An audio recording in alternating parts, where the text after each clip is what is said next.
Hey guys, welcome back to You Are Here. I'm your host, Danny, and today I am having kind of a miscellaneous episode where I'm talking about growing up stucks. Huh? Huh? Like growing up sucks, growing up stucks, And this is just kind of all the things that I think are not that deep, but also can just make you feel a little stuck as you're trying to figure it out, being an adult, being a young adult, all that process. So I'm going to talk about some silly things, some serious things, and I think it's going to be a good time. Okay. So the first one is actually about hot girl dollars. And let me explain, okay? So I think something that I realized when I got older and I had more like events, I guess, to go to. Like, you get invited to a wedding, you get invited to a graduation party, you get invited to so many little things that require somewhat of a dress code and also for you to be professional or not professional, maybe like just presentable, okay? Got to do your hair, you're going to take pictures with people, you're going to meet parents, like you kind of got to be on a different vibe. Okay, hot girl dollars is this imagine it, whoa, whoa, whoa, whoa, whoa, whoa, whoa, whoa. Is this concept that I have created for myself, but I do think it is a theory. Some people are worried about string theory, some people are worried about quantum theory. Maybe it's the same thing. I don't know. Um, However, this is the theory that I'm worried about, and it is the hot girl dollars theory. And what I mean by that is I think that whenever you have an event like that to go to, a wedding, whatever, etc., you have to accrue hot girl dollars in order to look your best that day. And and really what yeah, I'm trying to figure out, did that make any sense? Okay, because hot girl dollars are imaginary. They solely live like within my spirit, my mind. They're not real. But I do think that they really come into play, for example, when you have two important events back to back, that you have to look presentable back to back. And for one of the events, I guarantee that you are not going to feel like that's your best because you didn't have enough hot girl dollars. Okay. And hot girl dollars are important. So, my other theory about hot girl dollars, this economy, I did also make up all the rules. So, I run this thing basically. Um, you have to look presentable every day as well. That's how you accrue hot girl dollars. You're not accruing them by having like a bum day at home. That's like just nothing. You're not earning anything, you're not losing anything that day. You're just existing. How you earn hot girl dollars is by putting in just a little bit of work every day, which really is just the way like normal life works anyways. But yeah. So whenever you have whenever you're like going to a Target run, maybe like just look a little bit nice. Not anything like go out full glam. Just, put on some mascara, do your hair a little bit. I don't know. Whatever makes you feel like you look good, presentable enough, whatever. And then that's how you accrue hot girl dollars. It's by caring a little bit every day, which is annoying. Which is also why it's like a labor. But then whenever you get to that big event, then you look fire amazing because you accrued all those hot girl dollars. And it could be an overcomplicated version of practice makes perfect. Probably is. But hot girl dollars is so much more fun. Whenever you have something like, let's say you and your friends are going to hang out. This happened to me before. My friends and I are going to hang out. We're like, oh, what are we all wearing? They want to look super cute. I can't look cute. I don't have enough hot girl dollars for that. So I know even if I try to look cute, I'm going to feel ugly and horrible because I don't have enough hot girl dollars. See how it's working? See, like, I hope you can see this economy. So yeah, in the great stock market of bad face days and good face days, what makes it go running and the world go round? Hot girl dollars, okay? And that's essentially my theory, my philosophy. Please let me know if you resonate with that. I think it's a pretty great system, and it really does help me lock in on those days where I don't really feel like locking in and putting in a little bit of effort. I'll do my best because I know one day I'm gonna have to cash in all of those hot girl dollars, and maybe it'll be multiple days that I have to cash them in, and I need to have that stored up, you know? Okay, so I hope that helped you get out of that stuck of feeling, maybe feeling like you don't have the headspace to look good for all these events. Hot girl dollars, girl, collect them. Okay, the next growing up stucks question is a career. What the heck are you meant to do for the rest of your life? Does anybody know? Does anybody want to do what they're doing for the rest of their life? I would venture to say no, they don't. And that's kind of the scary thing about living. You really can do whatever you want. And I really hate thinking about that because it does make me feel hopeless a little. Um, and I tend to get pretty nihilistic when I get overwhelmed, which is just a fancy way of saying I just don't care about anything. When I get stressed out, yeah. But I think whenever you're trying to figure out what you want to do, me, for example, in the current state that I am in my life, there's been a lot of transition in my career in the past year and a half, and I'm kind of beat bopping back and forth.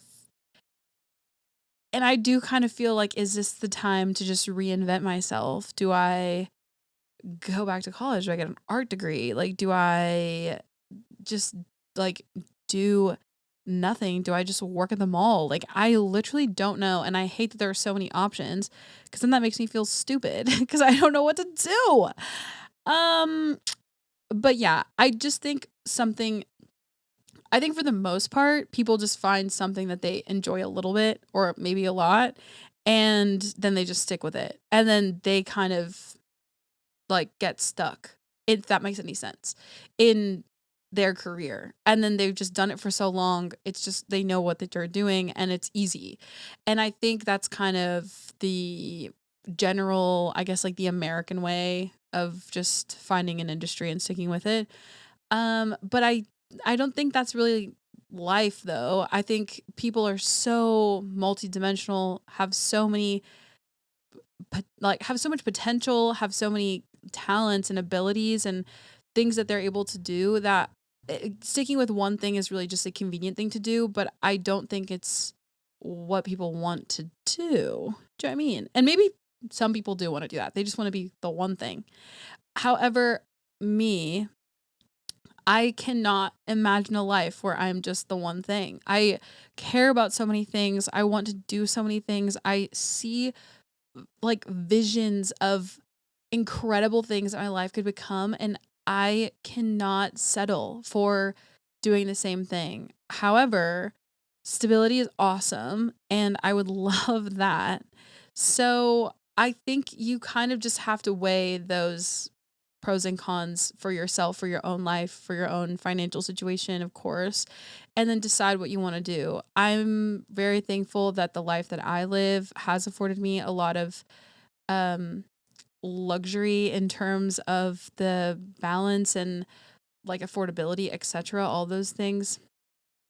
But I think ultimately I just see so much for myself that I'm presently very frustrated at my career and all the things. But I also know that all those realities and visions that I see in my mind, that it's within my power to make them a reality. So I think that's kind of the balance that I'm trying to strike right now of in my own personal life and my own career of what's going to get me to stability just for now, but I'm not never going to stop pursuing those things, those reveries in my imagination. So, Yeah. I don't think that was very helpful because I'm currently in a very unhelpful career state, but I do hope that this inspires you. Maybe you're younger and you're trying to figure out what you want to do for the rest of your life, and I think that's a lot of pressure.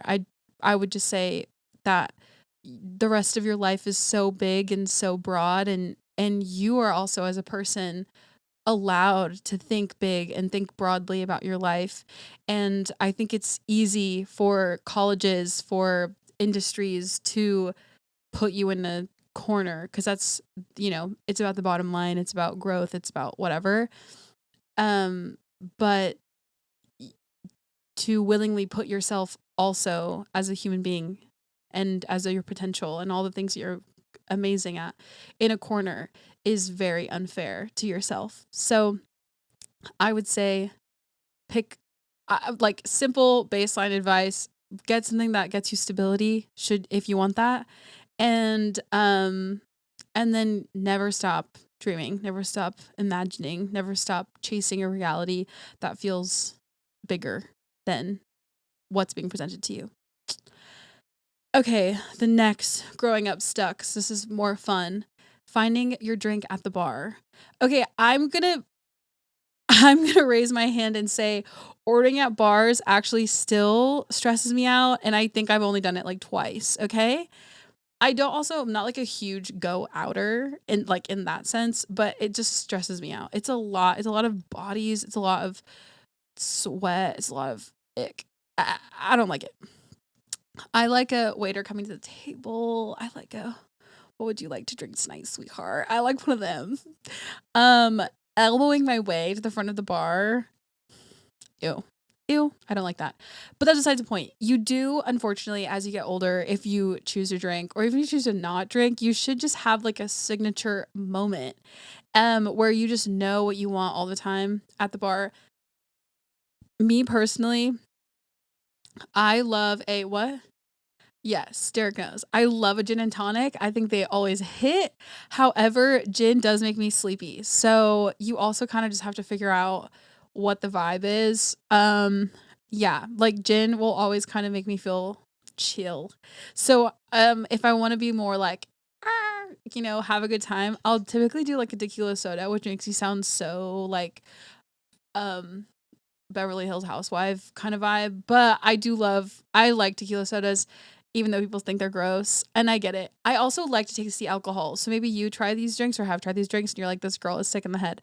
Sorry, okay? I want to taste the poison I'm ingesting, okay? But yeah, tequila soda. I also like gin and tonics and tequila sodas cuz no one can mess them up. I think if you go to the bar and you're like, I want a Paloma or I want like a really complicated cocktail, sometimes you're going to pay so much, like you're going to pay a lot of money for not a very good cocktail. So, yeah. So I would just save it for like if you're at a nicer bar and you order your Paloma, you order your mojito, you order your Cosmo, you order something that's a little bit more cocktail-y vibes. If you're at like a grimy bar club vibe and you just have to like go up and order something, basics, babe. Just tequila soda, gin and tonic, vodka soda, Red Bull, and what's the Red Bull and Coke? Is that a drink? No, that's ew. Sorry. Red Bull. Yeah, vodka Red Bull. Yeah. Like order those, a Coke, a rum and Coke. That's what I was thinking. Something like that. You got a liquid and a liquid, and you're mixing them together. Okay. And you're making the alcohol taste a little bit better. That is I think my go-to. Okay, now if we're in a fancy like wine moment or you're at like a little bit nicer of a place, maybe at a restaurant and you don't want to go hard liquor mode. Wine I think is just so chic to have a wine that you love. Me recently I've been in a very heavy Sauvignon Blanc era, which is very delicious. If you like a citrusy, fresh kind of vibe, Sauvignon Blanc is amazing. And I typically everywhere has it, and they always have a New Zealand one, and that's the one that I always get. And it's like $12 a glass, usually. At least here. So, pretty affordable and also just like a very chic kind of thing. A glass of white wine with your girlies. Love. Um, the other one, I don't really know much about reds. Red wine really does make me sleepy. Like I will fall asleep at the table, so I can't be doing that. Um, so I really don't really drink red wine. I'm trying to think if I have any. They also have just regular, uh, like a cab is very nice. Cabs are typically dry. Did I make that up, Derek? Can you look that up if cab wines are dry? I think they're dry. I like dry.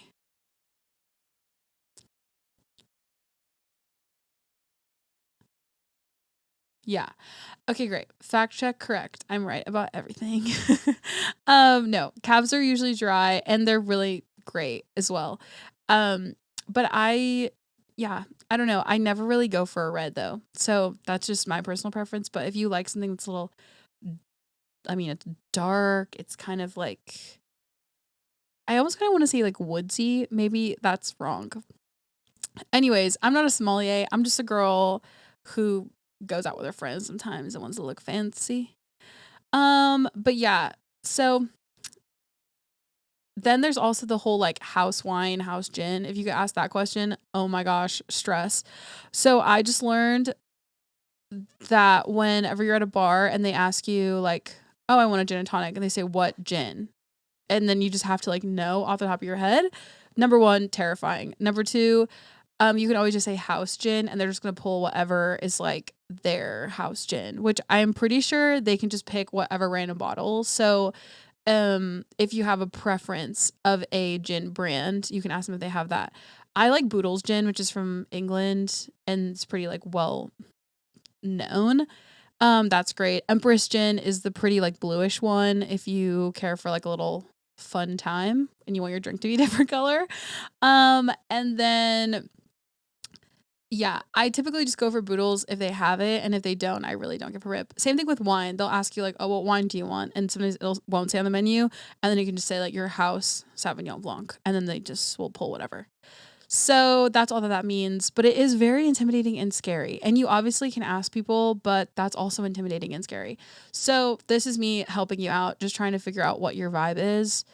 And it is just like a trial and error thing, finding your drink at the bar. It's like a runaway bride when she doesn't know how she wants her eggs. You just kind of have to try all the eggs and then figure out which one is a good time and which one like makes you feel sick. I also, as a general rule of thumb, I stay away from sugary drinks just because that actually makes you feel sick and that like makes you more drunk. I could have made that up, but I'm pretty sure that's how most people's body processes it. At least I know for certain that's how my body processes it. Like the sugar accelerates the process, but then it like the crash is so bad and that also makes you hungover if you drink a lot, of course. Anyways, general rule of thumb, is a little recap. If you're ordering at a crowded bar, gross place, probably not good drinks, liquid and a liquid. We're getting a liquor and we're getting a mixer. Gin and tonic, tequila soda, Red Bull vodka, vodka sour. Vodka sours are also really good. Those are simple too. Um simple.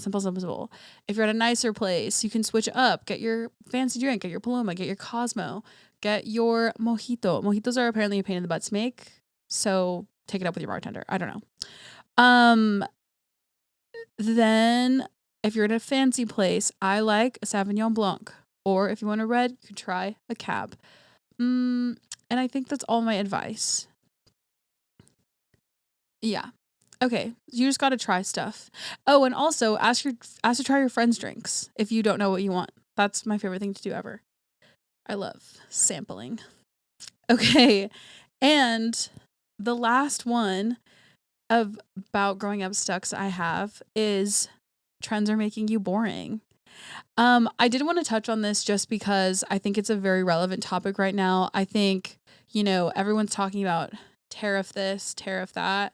What about shopping? What about clothes, trends, all these things? I think people are really confused about the state of, I think, fashion and how it's going to get to us now and how what we'll be inspired by, etc.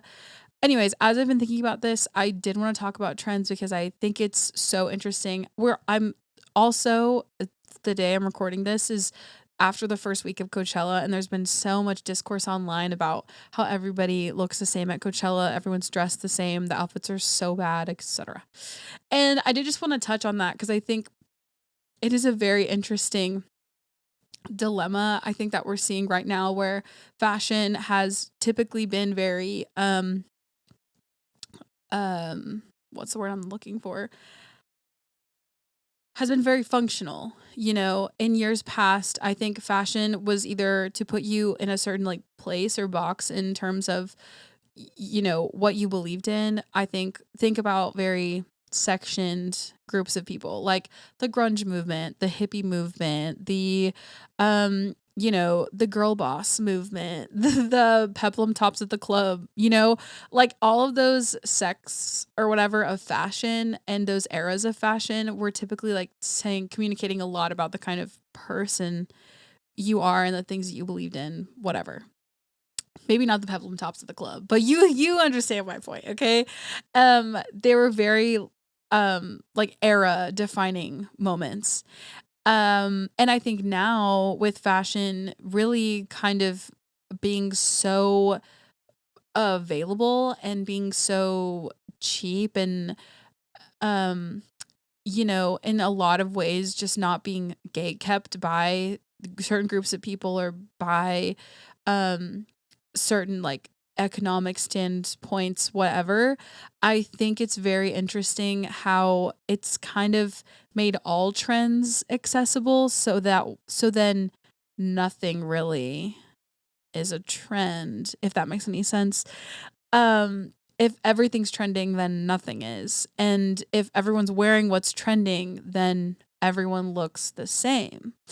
And I think when you are growing up, it's so easy to just dress how everyone else is dressing. I remember when I went to college, I mean, I was in Australia, so everybody loves like a good sporty moment. People were addicted to Carhartt, they loved Stussy, they loved like all these kind of, I guess, like California-ish beachy workwear brands. And I remember I got some like workwear pants, I got some stuff, and I think I still do like those styles. I still have things that emulate that. But I think in a lot of ways I was just trying to like conform to where I was, like assimilate, and that was a way to do it, which I think also fashion services that as well as a way of assimilation. But I think now we're in a very interesting time where your clothing, if you just dress how you see on the internet or whatever, or based on the ads that are served to you, um, you end up just kind of looking like everyone else. So I wanted to talk about like feeling stuck in your style because of all of this going on. And yeah, I think a really helpful way to figure out what you actually are interested in and how you want to dress specifically is to go back on outfits that maybe you really did love and that you felt great in, you felt like yourself in, whatever. And then document why you liked that outfit. Was it the shape? Was it the fabrics? Was it the way they fit your body? Was it the collar? Was it the length? Whatever it was, really get in the weeds of why you enjoyed that outfit and why you felt like yourself. And then from there, kind of like a detective, find some through lines on other outfits. Okay, so I liked this silhouette. That I liked the baggy pants. I liked the tighter top. I liked the flat shoes with this, you know? And then you kind of start figuring out your outfit formulas, which is really helpful and which is essentially like a uniform kind of thing. You can also think about it as that as well. You figure out like, oh, okay, I want to wear baggy pants and a tie top like every day, basically. And then you start thinking about variations of that. And you start thinking about layering and you start thinking about all these different ways that you can get creative now with your base outfit. And that's essentially how you build personal style, a personal aesthetic, how you build your taste. It's not by like trying everything all at once. It's really low and slow, you know? It's by finding one garment that really speaks to you and then wearing it and wearing it and styling it and styling it and styling it and then figuring out through all of those ways like, okay, then buying another garment that also makes you feel that way, and just kind of figuring it out. And again, your closet changes just like you. So you should always have that freedom to experiment and try things, which is also, I think, a positive about where fashion is right now in the world and the state of the world. I think it's great that you have the option to try a lot of different kinds of styles of things, even at a thrift store or a vintage store. There's so many different kinds of styles of clothing that you can try. And I think there's nothing wrong with that, to take your time to really think about the fit, think about the fabric, think about um the the function of this garment within your life. And so yeah, that's essentially my my advice of trying to figure out uh of feeling stuck in the trends cycle, and feeling stuck in maybe feeling like you dress like everybody else and wanting to find your own taste. Yeah. And I also think that you don't need a lot of money to do this. I think there are so many ways to experiment with your taste at the thrift store, and to experiment with your taste at Walmart and all these things. I also think, not to keep on going, but I think taste also comes from other things that aren't clothes. I think if you really are drawn to a painting, or you're really drawn to a sculpture, or you're drawn to a chair, I don't know, anything can inspire you, and anything can spark that creative edge in you. And then it's up to you to deduce why that thing makes you feel that way. And then that's also how you create your taste as you exist and live and purchase, and, hopefully become a thoughtful consumer. And also how you curate a life and avoid feeling like you look like everyone else. Which also is not a bad thing. You can look like everyone else and be completely content. And I'm not dogging anybody who does. This is for the people who feel stuck and who don't want to feel that way, by the way. Um, but yeah, that's all I had to say today. I hope those were helpful. I think I want to keep on doing episodes like this where I cover multiple maybe stucks of you figuring out uh your life and aspects of your life. But yeah, thanks so much for listening. I hope you had a great time, and you got unstuck a little bit, and I gave you a new perspective. But please remember to subscribe. You can subscribe down here, and you can also click on the notification bell to know whenever I upload next. You can follow You Are Here Pod on Instagram. You can also follow me on Instagram at Danielle Ciani. And yeah, I think it's going to be a really good season. We have a lot of great content, and I have a lot to say, which is awesome, about everything. So yeah, thanks so much for listening, and love ya. See you later.